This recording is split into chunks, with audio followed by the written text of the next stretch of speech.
आगरा के शाहगंज थाना क्षेत्र के सत्या नगर में 52 लाख रुपए में खरीदे गए मकान को लेकर बड़ा विवाद सामने आया है। पीड़ित महिला का आरोप है कि मकान खरीदने के बावजूद कुछ लोगों ने उसे घर से बाहर निकाल दिया और मकान पर किसी अन्य व्यक्ति की नेम प्लेट लगा दी गई। पीड़ित महिला रानी का कहना है कि उसने करीब 8 महीने पहले अपने 2 पुराने मकान बेचकर 52 लाख रुपए में ये मकान खरीदा था। महिला के अनुसार उसके पास खरीद फरोख्त से संबंधित रजिस्ट्री भी मौजूद है। महिला ने बताया कि जब वो अपने परिवार के साथ गृह प्रवेश का कार्यक्रम कर रही थी, उसी दौरान कुछ लोग वहां पहुंचे और उसके पति ताहिर के साथ मारपीट की गई और उन्हें मकान से बाहर निकाल दिया गया। महिला का आरोप है कि गौरव रजावत नाम का व्यक्ति, जो खुद को एक राजनीतिक दल से जुड़ा बताता है, इस पूरे मामले में शामिल है। पीड़िता का यह भी कहना है कि मकान बेचने वाले व्यक्ति ने कथित तौर पर एक ही मकान को 3 अलग अलग लोगों को बेच दिया है।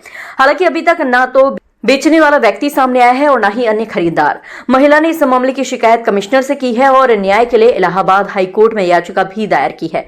पीड़िता का कहना है कि अदालत के आदेश के बावजूद अब तक उसकी एफआईआर दर्ज नहीं हुई है। इसी बीच सोशल मीडिया पर एक वीडियो भी तेजी से वायरल हो रहा है, जिसमें कुछ लोग इस मकान को लेकर आपस में बातचीत करते नजर आ रहे हैं और चर्चा कर रहे हैं कि आखिर एक ही मकान को किस किस व्यक्ति को बेचा गया है। वीडियो सामने आने के बाद पूरे मामले ने तूल और पकड़ लिया है। वहीं दूसरी ओर मकान पर किसी अन्य व्यक्ति की नेम प्लेट और कब्जे के संकेत मिलने से पूरे मामले पर कई सवाल खड़े हो गए हैं कि आखिर असली मालिक कौन है और सच्चाई क्या है। अब ये मामला प्रशासन और अदालत की जांच के बाद ही पूरी तरह स्पष्ट हो सकेगा। मैं रानी बोल रही हूँ। मैंने शाहगंज में मकान लिया था, इंदिरा कॉलोनी में। कब लिया था आपने मकान? मैंने 5 महीने। आपकी समस्या क्या है? समस्या ये है कि मैं वहाँ रहने भी चली गई थी, गृह प्रवेश करने के लिए मैं कर रही थी। मेहमान आए हुए थे थोड़े से। वहाँ एक गुंडा आता है, गौरव रजावत। वो आके हमें घर से जबरन बाहर निकाल देता है और खुद घुस जाते हैं अंदर और मेरा सामान समेत मुझे एक कील भी नहीं लेने दिया वहाँ से और अपना ताला डाल देता है। कितनी तारीख की बात है ये? किस तारीख की बात है? सितंबर की बात है। तब से आप कहाँ रह रही हैं? आप जी कह रही है कि ताला लगाओ, तब से आप कहाँ रह रही हैं? मैंने दोनों मकान बेच दिया अपने। मेरे पास जगह भी नहीं थी। मैं देवरानी के मकान में रह रही हूँ। अब आप क्या चाहती हैं? ये कोर्ट के आदेश आ गए हैं, फिर भी पुलिस कोई कार्रवाई नहीं कर रही है। कौन सी कोर्ट के आदेश है? इलाहाबाद कोर्ट के आदेश। क्या आदेश है आपने पढ़ा है? पुलिस ने खुद सामने खड़े होकर मकान पे मेरे कब्जा करवाया। पुलिस ने कुछ भी नहीं करा। मेरे आदमी को उठा के और ले गई पुलिस और वहाँ उनकी पिटाई लगाई। जब से मैं बराबर घूम रही हूँ, 6 महीने हो गए। 6 महीने से आपको न्याय नहीं मिल रहा? कोई नहीं। अब आप क्या चाहती हैं? मुझे मेरा घर चाहिए। मैं, ये महिला है रानी, इसके साथ आया हूँ और इसने एक मकान जो है सत्यनगर में शाहगंज में खरीदा था, अपने पुराने दोनों मकान बेच करके। अब वहां पर क्या है कि कुछ लोग जो है भारतीय जनता पार्टी की नेताओं का संरक्षण लेकर के और वो जो है पुलिस से मिल बांट करके पैसे को मकानों पर कब्जा करते हैं और उनको बिकवा देते हैं और उनमें मिल बांट करके पैसे। इसीलिए यही कारण है कि माननीय उच्च न्यायालय के आदेश के उपरांत भी इस महिला की एफआईआर आज तक कई मर्तबा मिलने के बावजूद दर्ज नहीं हुई है। और ये महिला जब अपना सामान उसमें रख करके मकान को खरीदने के बाद रह रही थी, उसके बाद इसने गृह प्रवेश का कार्यक्रम किया था।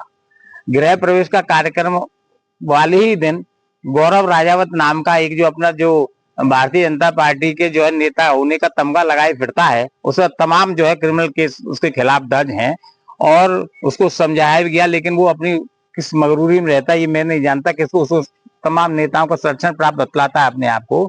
उसने आकर के और इन महिलाओं को घर से, जिस दिन कार्यक्रम चल रहा था गृह प्रवेश का, महिलाओं के हाथों को पकड़ बाहर फेंका। इनकी एक बेटी जो मेडिकल कॉलेज की स्टूडेंट है, जिसकी किताबें उस मकान के अंदर रखी हुई हैं, और इनको बाहर निकालने के बाद उसका ताला लगा देता है और वही पुलिस को फोन करता है कि यहाँ बवंडर हो गया है। पुलिस चूंकि ऑलरेडी शाहगंज की मिली हुई है और मिल ये बताए तो इसके हस्बैंड को ले जाते हैं कि आप चौकी चलिए, और चौकी पे अपना बचाव करते हुए, चूंकि पुलिस मारती तो उसमें वीडियो में उसमें दिखाई देता, प्राइवेट लोगों से इसके हस्बैंड ताहिर की जो है पिटाई करवाई गई। और पिटाई करवाने के बाद जब ये बात जो पुलिस के आला अधिकारियों के पास जाकर के बताई गई, तो वो कहते हैं कि नहीं, हम इसको कंडेम करते हैं। आप देखिए, क्या पुलिस के आला अधिकारी वहां पर एज ए सबूत के गवाह, क्या आई विटनेस में मौजूद थे? नहीं थे। लेकिन चूंकि उसको संरक्षण प्राप्त है, थाने को शाहगंज के वो चलाता ही हुआ है। उसने लगवाया थाने में। अरे इधर आपका आप यहाँ पे एविडेंस- किससे मिलने आए हो, क्या आश्वासन हम मिला? यहाँ आए हैं कमिश्नर साहब से मिलने के लिए। क्या और आश्वासन कमिश्नर साहब के पास हम पहले भी आए थे, तो कमिश्नर साहब के पास हम दूसरी बार आए हैं। कमिश्नर साहब ने मामले को सीरियसली लिया और सीरियसली लेने के बाद संबंधित सीओ लोहा मंडी गौरव सिंह है, उनको जो है निर्देशित किया कि न्याय संगत कार्रवाई इसमें जो सही है उसे करिए। आपके पास किस चीज का आदेश है? आदेश ये हमारे पास माननीय उच्च न्यायालय का ये आदेश है कि चूंकि हमारा जो है फंडामेंटल राइट है कि हमारी एफआईआर दर्ज की जाए, क्योंकि मैटर जो है इसमें क्रिमिनल इन्वॉल्व है। पुलिस ये करके पल्ला झाड़ती है कि सिविल का मैटर है, केस चल रहा है, इसलिए हम कब्जा वो ताली को तोड़वा के आपको अंदर नहीं घुसा सकते। माना कि माननीय उच्च और सर्वोच्च न्यायालय का ये आदेश है। मैं ये कहना चाहता हूँ कि जो क्रिमिनल एक्ट जो किया गया, महिलाओं को हाथ पकड़ बाहर फेंकना, उनके साथ बदतमीजी और दुर्व्यवहार करना, उसके हस्बैंड को ले पुलिस चौकी, पुलिस के सामने अन्य लोगों, पुलिस की जिम्मेदारी है कि पुलिस थाने में या चौकी में कोई अन्य आदमी, पुलिस एक बार डंडा मार दे, कोई हाथ पिटाई कर दे, हालांकि वो भी इलीगल है, प्राइवेट आदमी मार रहा है और पुलिस ये कह रही नहीं नहीं हम इसको कंडेम करते हैं। ये लोकतंत्र का मजाक। माननीय योगी जी के लिए सब बहुत बड़ी चुनौती है ये, जो चाहते हैं कि कोई अन्याय नहीं होने चाहिए।